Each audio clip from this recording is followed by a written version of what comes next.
안녕하세요. 두산입니다. 이번 시간은 추석 네모님 선화치성 이후 중양제까지 제가 치러진 과정에 대해 얘기하고자 합니다. 추석 대치성을 모시고 나서 오랜만에 쉬게 되었습니다. 천지를 받들고 있는 사이 인정도덕원에도 작은 변화의 움직임이 있더군요. 본주님 사시던 초막 옆에 세워진 성전에 보수공사가 진행되고 있었습니다. 그동안 낡은 채로 쓰고 있었는데 이번에 신도들이 합심해 노력한 덕분에 10월 10일에는 현판식이 예정되어 있었습니다. 저는 공교롭게도 그동안의 조화정부제가 끝나자마자 마치 바톤을 이어받듯 인정도덕원에서 그 맥락을 잇는 행사가 진행되는 것이 무척 신기했습니다. 그동안 종종 연중 몇 번 안 되는 치성에 참여해 오던 터라 인정도덕원에 상주하시던 한 여사님과 행사 진행에 대해 얘기하는 과정에서 현판식에 대한 얘기가 나오자 그런 행사에 충분히 빠질 수가 없는데 준비는 하고 계시냐고 얘기를 했더니 오히려 반색을 하며 기꺼워하시더군요. 그렇게 그날 치성에 쓸 충문은 제가 준비하기로 하였고 당일이 되자 관계된 몇몇 도생들만 조촐하게 참여하였습니다. 치성이 시작되자 인정상관님과 내영상관님께 사배의 예를 올리고는 헌작후 독축을 합니다. 유, 고논, 원년, 세차, 경자, 8월, 계삭, 24일, 병술, 아무개가 고한다 하고 인정상관님을 위시하여 내영상관님 전에 약설 공언하고 복유. 도즉, 동야, 이즉, 비안이 하도 우선 지운 구천지상극 대원대한 낡은 선천시대에 지나가고 유, 좌선, 신천지 상생, 대자, 대비, 후천운도, 무왕불복으로 회복되니 천지 정리, 무기 번신, 해를 지나 금년 경자, 봉천문, 지천태운 맞아 인정상관님 효덕천하 길을 여는 효덕대광전 현판 제막식을 올리나이다. 천도 하제의 광명하고 지도비 상행하니 후천은 음이체의 양해용이라 지천 태운 여자 세상 돌아오나 캄캄심야 어두운 밤에 등불 없이 가는 모양 높고 높은 인정도덕 보름달 의지 않고 꼰에 붙은 녹이 진진하며 내영상관 칠성님께 빌지 않고 수명연장 아니 되니 판박대성인의 조화본문 쫓아 마음 바루는 의원 공부 창생구제 적공양덕 힘써가면 36궁 인정나라 음도덕이 무궁무궁이라. 새 하늘이 선의 씨앗만 남기려는 추석기를 맞아 1월 주장이신 인정상관님 효덕천하 길을 여는 천지대장사 노제 효덕대광전 현판 제막식에 도생일동 엎드려 진멸경계 박도한 억조 장생 병마에서 건져 주옵시기를 기도 발언 올리나이다 하고 독축을 끝내고 이어 인정도덕원의 의식에 맞춰 제를 마치고 밖에서 신장 대접을 하게 되었습니다. 10월 10일 이날 참여 인원은 딱 10명이었습니다. 효덕대광전 현판 제막식이란 결국 천지어머니 대모님의 법을 펴기 위해 인정상관님의 지천태세상 효덕천하를 여는 상징성을 담은 효덕대광전의 완공을 축하하는 낙성식입니다. 이날 제를 마치고 돌아왔는데 저녁 무렵 다시 성경신님과 통화를 하게 되었습니다. 사실 이 무렵 성경신님은 한 가지 꿈을 꾸었는데 이 행사와도 관련이 없지 않아 보였습니다. 꿈 내용은 수행이 끝나고 바닥이 따뜻해 좀 누웠더니 꿈에 어떤 남자분이 한 분 누워있길래 얼굴을 딱 봤더니 헤어스타일이 저와 비슷한데 특이하게도 얼굴이 파랗더라는 것이죠.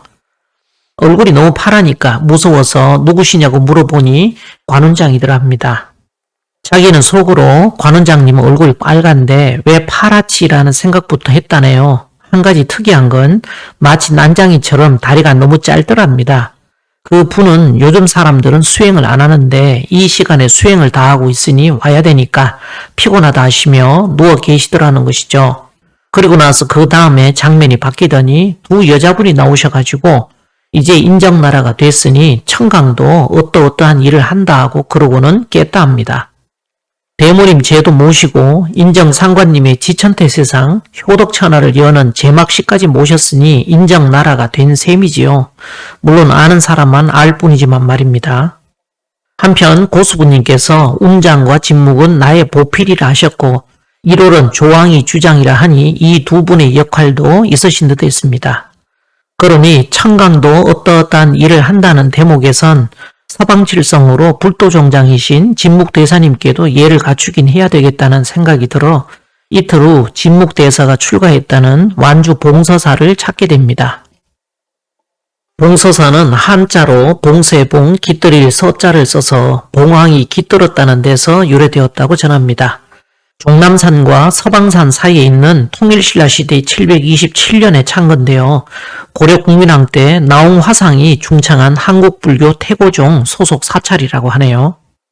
조선 선조 때 진묵이 중창하고 이곳에 머물 때 전국 승려 대조사로 추앙받으며 중생을 교화했던 유서 깊은 사찰이지만 한국전쟁으로 완전히 소실되어 1960년대부터 중건을 시작하여 현재 이릅니다.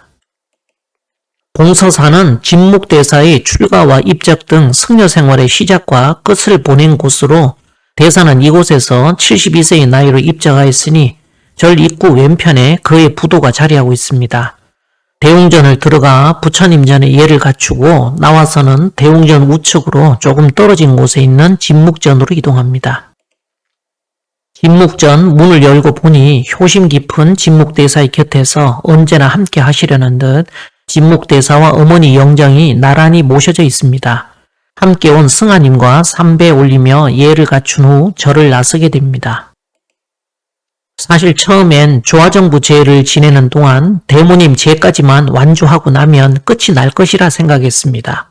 그래서 그것 하나만을 목표로 두고 앞만 보며 달려왔는데 그 이후 점차 진행되는 양상을 보니 또 그게 아니었습니다. 지금까지 8개월가량 지낸 그 모든 제들은 알고 보면 결국 조화정부의 수장이신 대모님을 모시기 위한 일종의 리추얼로 천지 예식에 지나지 않았습니다. 무국의 자리는 그 모든 요소들을 다 머금고 있기에 수없이 지낸 제들은 모두 무국신을 모시기 위한 절차적 과정에 불과했던 것이죠. 그러니 무국의 바탕이 깔린 다음 다시 그 위에 음중양인 조항과 무국의 뜻을 펴기 위한 현실적 변화의 바탕자리인 태극, 그리고 그 태극을 채로 용사하는 환극이 이르기까지 이 모든 천지 시스템을 새롭게 다시 까는 과정을 새로 밟게 된 것입니다. 그런데 이것도 시간이 더 지나면서 보니 천계여자의 시간대와 지배거축의 시간, 그리고 임기여인의 시간마다에 올리는 제의 성격이 또 다르더군요. 무엇에 비유해야 할지. 우리가 컴퓨터나 스마트폰을 사용할 때 가장 먼저 접하는 것은 화면에 보이는 다양한 앱이나 프로그램들이지만 그 뒤에서 모든 걸 조정하고 관리하는 숨은 주인공이 있다는 걸 아시나요? 바로 오퍼레이팅 시스템이라고 흔히 운영체제라 불리는 OS가 있습니다. 컴퓨터나 스마트폰, 태블릿 등 디지털 장치의 모든 자원을 관리하고 사용자가 기기를 쉽게 사용할 수 있도록 도와주는 소프트웨어입니다. 쉽게 말해 하드웨어와 소프트웨어 사이에 다리를 놓아주는 역할을 한다고 보시면 됩니다.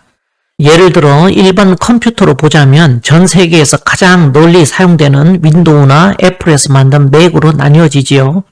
모바일로 보면 전 세계에서 가장 많은 스마트폰에서 사용되고 있는 안드로이드냐, 아니면 애플의 스마트폰인 아이폰과 아이패드에서 사용하는 시스템인 iOS로 크게 나눌 수 있습니다. 이처럼 선천의 아버지 하나님이라는 OS로 작동되느냐, 아니면 후천의 어머니 하나님이라는 OS로 작동되느냐의 차이가 있습니다. 선천 종교는 모두 아버지를 섬기지요. 거의 대부분 선천 시스템에 워낙들 익숙해서 아버지 하나님이라는 절대자의 그늘을 벗어나 무언가 새로운 영역에 영적 궤도로 갈아탄다는 것은 거의 불가능입니다. 길이 아예 없지요. 그래서 우리 도판에서도 강정산 상제님이라는 오너 체제에서 벗어나면 다들 죽는 목숨이라 기겁을 합니다. 판박기 달리 판박기겠습니까? 오너가 다른 분이고 OS라는 운영 체제 자체가 달라서 판박기라 한 것입니다. 하나는 폐쇄적인 선천의 OS이고 또 하나는 개방적인 후천의 OS입니다. 대모님 선화치성까지의 이 8개월 기간은 현재 불가지 간도수 자리를 주재하시는 새 부처님이자 태열천 상원군이라는 후천의 오너를 새로이 맞이하는 시간이자 후천의 천지 조화정치를 열 새로운 운영체제인 OS를 까는 시간이었습니다. 스마트폰에 안드로이드 운영체제 하나 딸랑 설치해놓고 앱 하나도 안 깔린 깡통폰을 들고서 이제 스마트폰으로 어떤 일을 할 수 있을까 기대하는 멍청이가 현실에는 없을 텐데 이제 치성은 다 끝났나 보다. 우리 일은 이제 다 끝났고 남은 것은 신기해서 할 일만 남았겠지 하고 앞으로의 일을 기대했던 이 멍청한 사람들을 바라보는 그 당시 신기의 마음은 어떠했을까요? 아니, 은밀히 진행되고 있던 천지의 새해 소식조차도 그 트렌드를 전해 듣지도 못하고 기존의 OS에 얹혀 그 시스템에서 돌아가는 유용한 앱이나 개발의 시장을 석권할 단꿈에 젖어 있던 수많은 스타트업 창업자들, 대두목, 소두목들을 신기해선 또 어떻게 바라보고 계셨을까요? 아니, 지금 이 순간 새로운 양자 컴퓨팅 AI 기반의 혁신적인 OS라는 새로운 패러다임의 기술혁명을 선도하며 드디어 양산 체제를 갖추는 단계까지 진행되어 온 기밀 정보까지 은밀히 흘려주는데도 팔짱 끼고 가소롭다는 듯 상품성 없다고 외면하며 단정하는 사람들, 반신반의하며 의혹의 시선으로 쳐다보는 사람들, 운영체제가 훨씬 개방적이고 미래지향적이어서 좋긴 한데 제주껏 팔아보라며 일단 시장의 반응을 지켜보자고, 그거 나중에 잘 팔리면 그때 뒤늦게 올라타도 우린 안 넣었다며 지극히 현실적인 계산을 때리는 투자자들까지 그 순간순간 마음 돌아가는 모습을 신기해선 다 쳐다보고 계시지 않겠습니까? 그런데 다들 착각하는 것이 막대한 자금을 들여 R&D로 시스템을 개발하고 판매할 수익을 내는 건 전부 새로이 오너로 취임하신 새 천재의 천주님과 이하 중력들이시지 제가 아닙니다. 저는 전직이 광고 대행사를 운영하였듯 그저 이 경이로운 신소재의 무한한 잠재적 가능성에 누구보다 발빠르게 눈을 떠 소개할 따름이며 그로서 제 직분을 다할 뿐입니다. 그래도 혹시 압니까? 오너에게 일 잘한다고 또 다른 일에도 스카웃 될지. 어쨌든 그 정보를 전해주면 알아듣고 취합에 각자 투자하는 몫은 제 신세 제가 알아서 할 따름이고 이렇게 힘들어 밥상 차려줬으니 제가 할 도리는 다 하지 않았겠습니까? 숟가락은 각자 알아서 들어야지요. 이번 경자년에 비로소 후천의 천주이신 태열찬 상원군이라는 AI 기반의 OS 운영 체제가 새로 깔리게 되었습니다. 자, 이 상황에서 스마트폰을 제대로 쓰려면 어떻게 해야겠어요? 일단 필요한 앱을 전부 다운받아야 되지 않겠습니까? 이게 추석 이후 벌어진 상황이었습니다.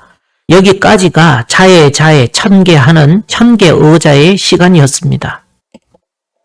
그러다가 신축 이민 요 2년 기간 동안은 다운받은 프로그램과 각종 앱을 설치하는 과정이었습니다. 축해 지벽 이내 임기의 시간입니다. 천개어자 지벽어축 임기여인의 3년이 지나고 묘해 기묘의 계면년이 되자 이제 수많은 프로그램을 구동하여 제대로 쓰기 위해 어플마다 회원가입하여 로그인하게 됩니다.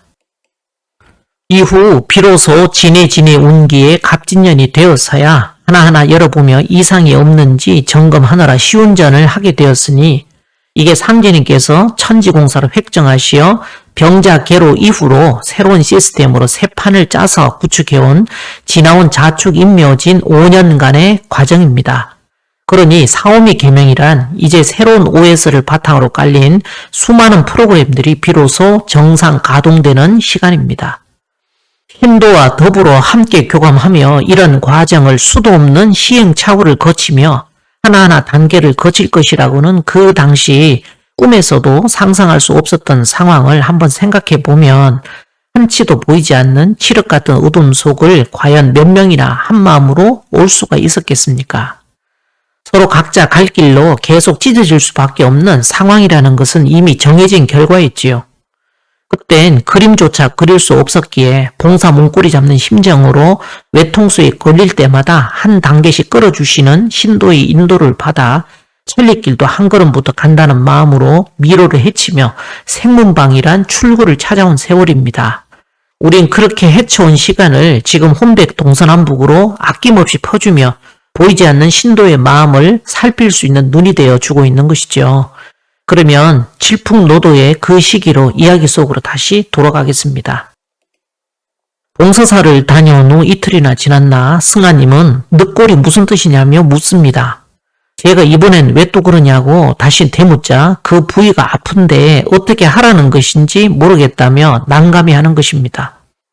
늑골 부위가 전체적으로 은근하게 아파오는데 지금까지 정황을 봐서는 아무래도 병원 가서 풀릴 문제가 아닐 것 같아 물어보았다는 것입니다.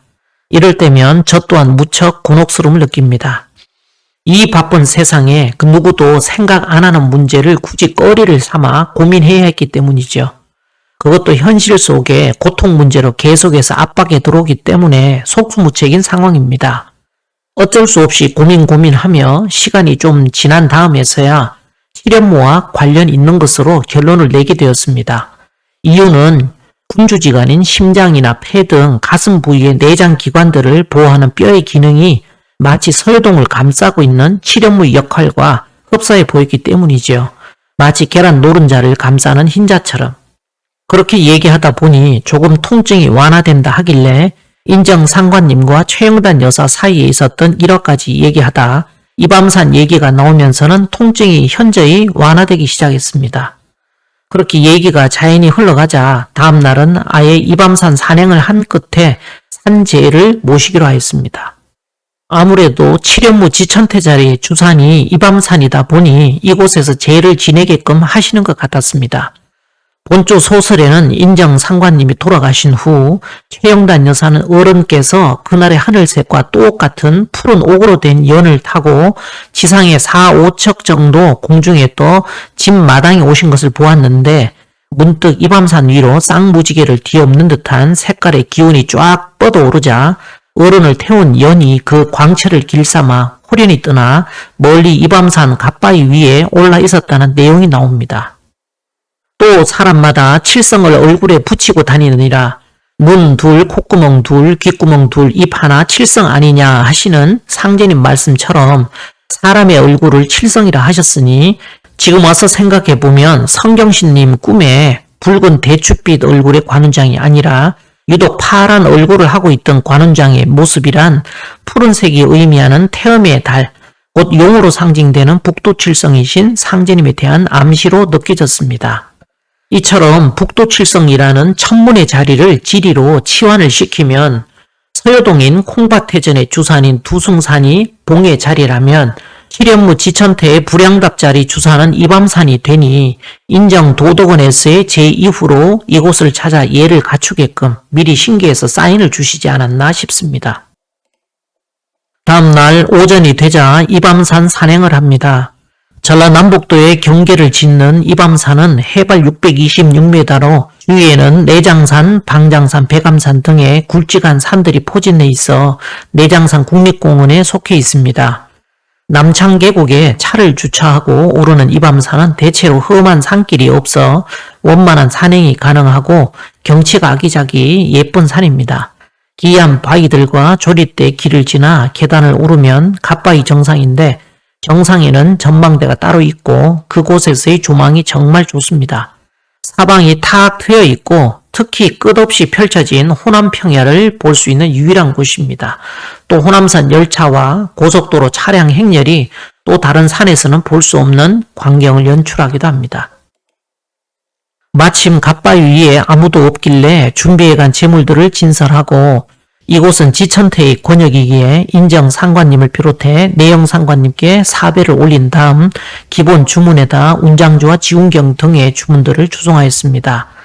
잠시 후 제가 끝나고 음복하며 도담 나누다 산을 내려오게 되었는데 한 100여 미터를 이동했나 무심코 갓바위를 봤더니 조금 전만 해도 없었는데 방금 전 제 지낸 자리 상공에 기운이 하나 모여들더니 기이한 구름 형태가 만들어지길래 얼른 사진을 찍어봤습니다. 산을 내려오고 나서 그 다음날부터 전처럼 딱히 급하게 진행되는 일이 없자 그동안 8개월가량 천지제에만 전념하느라 개인사를 전부 뒤로 미루다시피 해왔던 승아님은 다시금 직장생활로 복귀할 준비를 하였습니다. 사실 회사일 안 하고 놀아도 명분있게 노니까 자긴 그게 너무 좋았다 했습니다. 단 한 번도 이렇게 장기간에 걸쳐 일손을 놓았던 적은 없었지만 매번 제가 새로 생길 때마다 반비례로 마이너스 통장에서 계속 돈이 새나가지만 돈으로도 살 수 없는 이런 체험을 어디서 하냐며 뒷셈 생각할 것 없이 그렇게 마음 편히 진짜 신나게 시간을 보냈다 하네요. 마침 보덕도생 또한 정읍에서 그리 멀지 않은 곳에 회사를 다닐 때라 일도 찾을 겸 근황을 알아보다 같은 곳에 이력서를 넣게 되었다 합니다.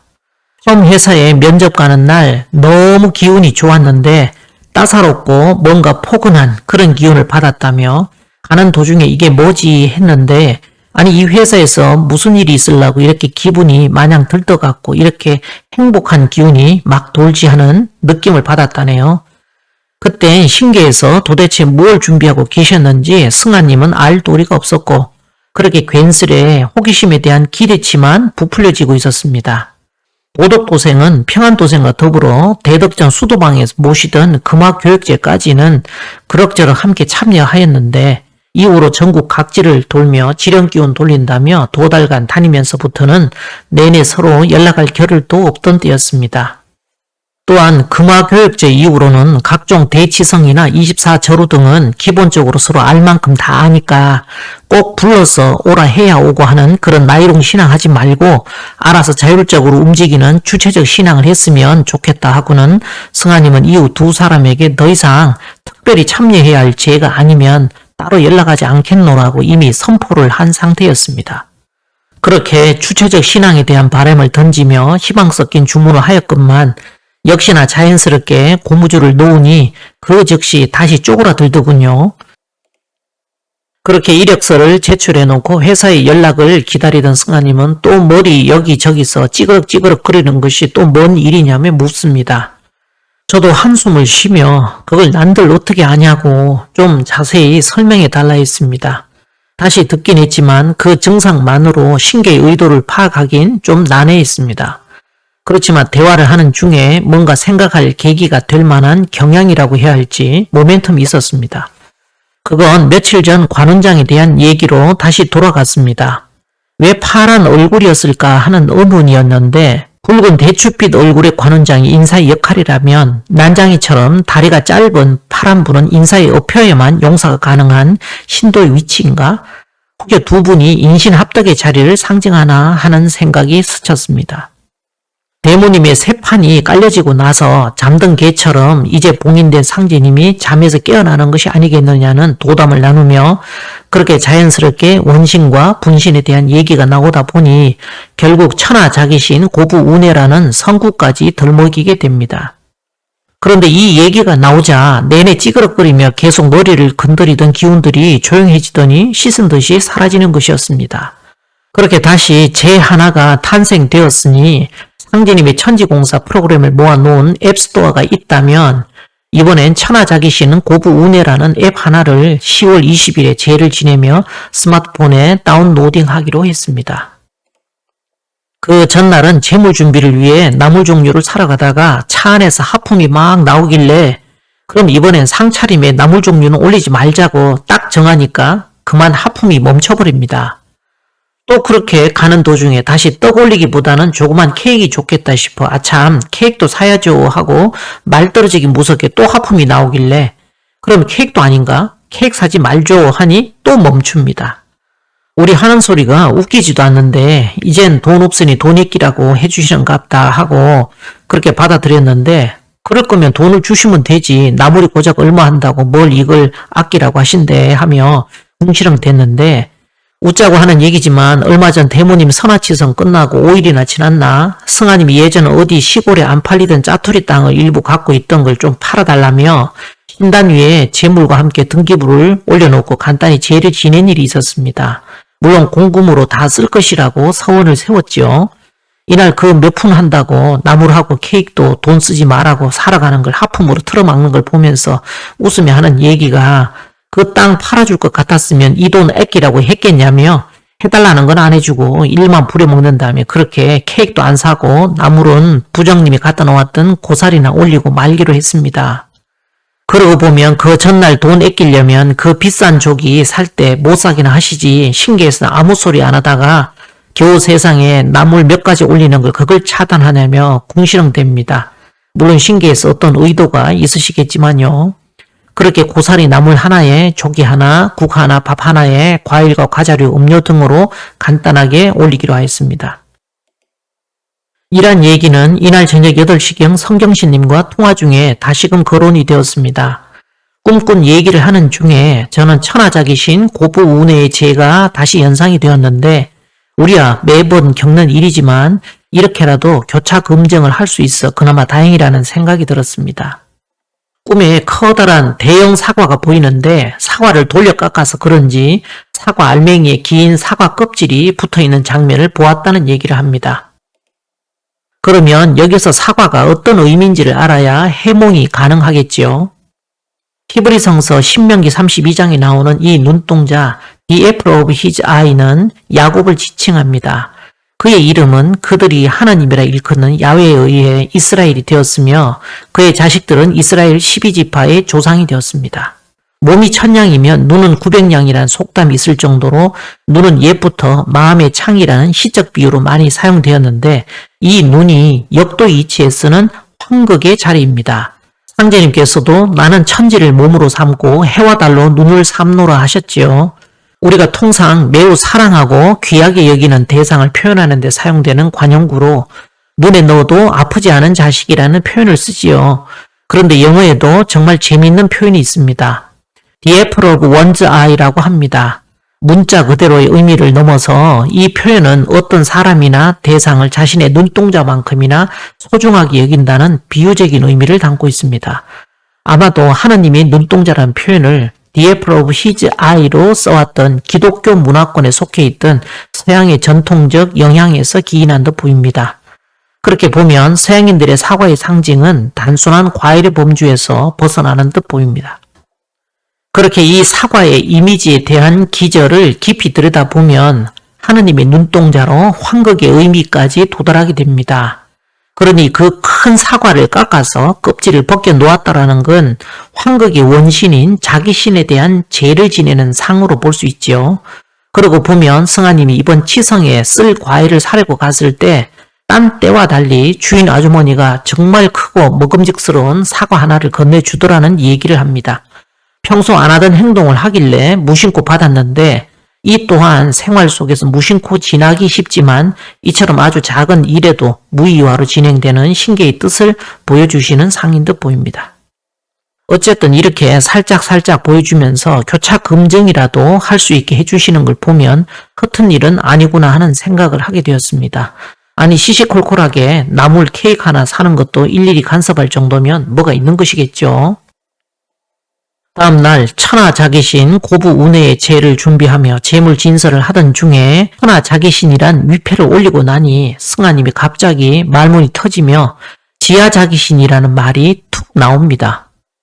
분명히 이날 천하자기신 고부 운해의 제를 올리는데 그게 무슨 말이냐 하니 자기도 갑자기 입이 벌어지며 나와서 무슨 영문인가 싶다는 겁니다. 아무래도 상제님과 대모님 이 두 분의 원신을 모셔야 하는 치성 같다는 생각이 들어 다시 지하자기신의 위패를 급하게 출력해 모시고 치성을 지내게 되었습니다.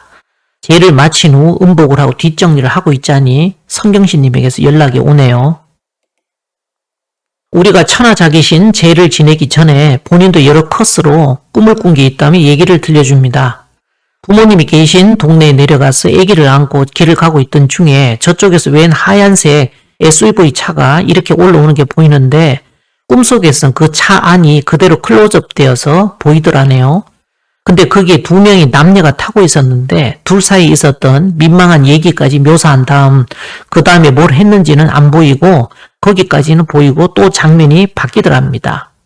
그 다음 장면은 밤하늘에 반짝반짝 빛나는 별들이 촘촘하게 박혀 있는데 이 별들이 하트 모양을 이루더니 그 위에서 꼭 다른 별들이 금가루 뿌려주듯이 뿌려지더라는 것이죠.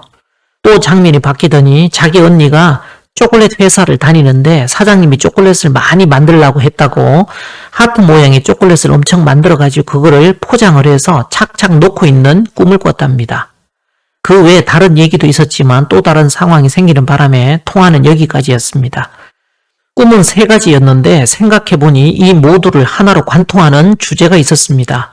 바로 하트로 상징되는 사랑, 음양 문제입니다. 그러니 신도의 메시지를 풀어보면 오늘 제로 끝내지 말고 이어서 천하음양신, 천하통정신의 제로 이어가라는 느낌이 들었습니다. 그런데 이것으로 끝날까요? 아마도 천하자기신 고부운에 이어 천하음양신은 전주운에, 천하통정신은 정업운에, 천하상하신은 태인운에, 천하십이신은 순창운에까지 모두 제를 지내라는 사인으로 느껴졌습니다. 아마 해나가다가 아니라면 중간에 제지하실 것이니 우리 일단 해놓고 봐야겠다는 생각이 들었습니다. 그런 생각을 하는 중에 옆에 있던 승하님이 몸으로 또 다른 사인이 들어온다고 얘기를 합니다. 천하음양신 전주운해의 제도 이제 내일 하기로 이미 결정한 마당에 다시 들어오는 이 사인은 뭐냐는 것이죠. 도대체 감을 잡을 수가 없던 중에 잠시 고민하다 무릎이 탁 쳐졌습니다. 천하자기신 고부운해라 했으니 상에 올린 재물을 다 걷어서 고부를 가자고 했습니다. 고부의 상제님 생가터를 둘러본 다음 시루산을 올랐습니다. 가는 길에 우덕리 산성이라 알리는 표지판이 나오는데 별로 높지 않은 터라 표지석이 보이는 곳까지 벌써 다 올라왔네요. 상제님께서 시루산은 호남서신 사명을 관장하는 주인산이라 하셨으니 천하자기신 고부운해의 제를 모시고 당연히 이날 참배를 해야 할 것 같았습니다. 또한 산신에게도 인사드려야 했고요. 다 걷어온 재물을 다시 재진설을 하고 산신 대접이라 막걸리만 새로 5병을 사서 올리고는 산왕경을 읽고 정건을 하며 시루산에서 산제를 지내게 되었습니다. 역시 기운이 서리서리 내려옵니다. 몸은 상쾌해지고 마음도 유쾌하니 왠지 뿌듯합니다. 제를 지내고 내려오자 벌써 날이 어둑해져 버렸는데 이렇게 또 하루가 지나갑니다. 다음날 3시 무렵 간단하게 과일에 술만 준비하고는 지난번 지령제사 모실 때 합동산신제를 하였던 전주시내의 완산칠봉을 향했습니다. 오빠정인의 사거리에 온불교 평화교당 주차장에 잠시 주차를 한 다음 옥녀봉까지 올라갔는데 그나마 이번에 사람들이 거의 없어 다행이었습니다. 평상 위에 돗자리를 깔고 진설을 한 다음 천하음양신 전주운해의 제를 시작합니다. 잠시 후 주송이 끝나자 제를 마무리하고는 다시 하산을 하여 집으로 복귀하였습니다. 또 다음 날은 천하십이신 순창운해의 제를 위해 오전 11시경 회문산 자연휴양림 매표소까지 도착하였습니다. 매표소 입구를 통과해 얼마간 걷고 나니 우측에 노령문 사진 찍는 장소가 있고 그 옆에 출렁다리가 있길래 건너서 들머리인 큰 문턱바위에서 삼연봉 방향으로 걸어갔습니다. 가다 보니 전망 좋은 곳이라는 푯말이 있길래 잠시 이동해 바위도 감상하고 그 바위 위에 올라가 보니 제 지낼 만한 자그마한 공간이 나옵니다. 간단하게 진설하고 천하십이신 순창운해의 제를 지냅니다. 전망 좋은 산중에 앉아 기도주, 태열주를 비롯해 다양한 주문을 읽으며 수행하고 있노라니 맑은 공기와 주송 소리가 하나 되어 공명하더니 점점 제 지내는 상황도 잊어버리고 푹 빠지게 됩니다. 어느덧 주송이 끝나고 제를 마치자 심신이 마냥 상쾌하기 그지없으니 한때 TV CF로 떠들썩하게 했던 니들이 개맛을 알아 하던 유명한 대사가 생각납니다. 개를 먹어보지 않고 말할 수 없듯 천지일로 제를 모시며 신도와 함께 교감하는 이 황홀한 느낌은 겪어보지 않고서는 손에 잡히지 않는 뜬구름 같은 얘기로 들릴 수도 있겠죠. 회문산의 기운을 느끼며 음복하고 도담 나누다 다시 집으로 복귀하게 되었습니다. 다음 날은 천하통정신 정업운해의 제라 굳이 어디 갈 것 없이 신단이 있는 방에서 지내기로 하였습니다. 마침 상강 절우치성이기도 하여 공모님 4분도 함께 참여하여 그 의미가 더 빛나게 되었습니다. 치성을 마무리하고 음복하며 3일 전 통화 이후로 그동안 진행된 일들도 함께 공유하며 이틀 후에 치를 중양제도 함께 상의하게 되었습니다. 사실 중양제를 하게 된 가장 큰 이유는 따로 있었습니다. 중화경에 가장 처음 나오는 문장이 신축 중양 후인데 마침 경자년 음력 9월 9일 중양절의 간지가 신축이어서 도저히 그냥 지나칠 수 없지 않나 고민을 하다가 결국 하기로 한 것입니다. 중화경에 신축 중양 후를 넘기면 주자치가 격언과 옥루곡이 전자체로 수록되어 있습니다. 결국 이는 중과 화자리에 계신 두 분 환극을 상징하여 이 시간을 기점으로 치천하의 도수가 열림을 상징하는 일종의 시간의 마디입니다. 그런데 이것이 천지의 뜻에 맞지 않는 사사로운 생각이면 그동안 그렇게 해왔듯 하지 말라는 무언의 사인을 주시리라 생각했었습니다. 그런데 묘한 건 하지 말라고도 하라고 사인 주지도 않았기에 뭔가 묘한 일이라 생각되었습니다. 그러나 시키지 않아도 미리 알아서 척척 잘하는 경우는 굳이 개입하시는 일이 없음을 단연간 겪어보았기에 신계의 의도는 시간이 한참 지나고 나서야 속내를 알게 되는 경우도 적지 않았기에 뭐라 단정해서 말하기는 어렵습니다. 게다가 계속해서 천지공사의 어플을 내려봤듯 공사의 절차적 수순을 계속 밟으며 하루하루 죄를 모시던 순간은 전체 일 돌아가는 걸 거시적으로 볼 수도 없던 때였기에 마치 밑빠진 독에 물을 붓는 기분처럼 무척 답답했던 건 사실입니다. 앞뒤가 꽉 막힌 시계 제로의 이러한 상황에서 함께 비전을 공유하며 간다는 건 거의 불가능한 미션이었습니다. 신기 역시 너무도 잘 알고 계셨기에 그에 합당한 조치들을 취하셨지요. 그때 중량절에 대한 신계의 동정을 끝까지 살폈지만 묵묵부답 아무 소리도 안 하시던 이유는 올해 갑진년 하반기에 와서야 비로소 알게 되었으니 그 얘기는 이맘때쯤 와서야 공개가 되겠군요. 다음 날은 천하 상하신 태인 운해의 제를 지내게 되었습니다. 오전부터 재물 준비를 하여 태인 비례밭이 있는 예덕리를 향했습니다. 하래 마을엔 11시 무렵 도착을 했는데 마을 내에 예엄정이라는 정자에 자리를 펴고 진설을 합니다. 확실히 사람이 여럿이 되니 재물도 푸짐해 보이네요. 다 함께 사배를 올리고 헌작을 한 후 주송을 합니다. 날씨가 서늘하니 다들 옷부터 두꺼워지기 시작하는데 벌써 늦가을입니다. 이날 제는 잘 마무리하였고 각자 집으로 복귀해 내일 있을 중양제를 준비하게 됩니다. 다음날 중양제는 정오를 기해 제를 모시게 되었습니다. 천지에 반천무지 사배를 올리고 헌작을 한 다음 독축을 이어갑니다. 유, 고는 원년, 세차, 경자, 9월 계사사, 9일 신축 중양이라 하고 아무개가 구한다 한 후 천지인 삼위 정시 대모님 존의와 정산 미륵존불님, 화한당 선사님을 위시하여 인정 상관님 전에 약설 공언하고 복유.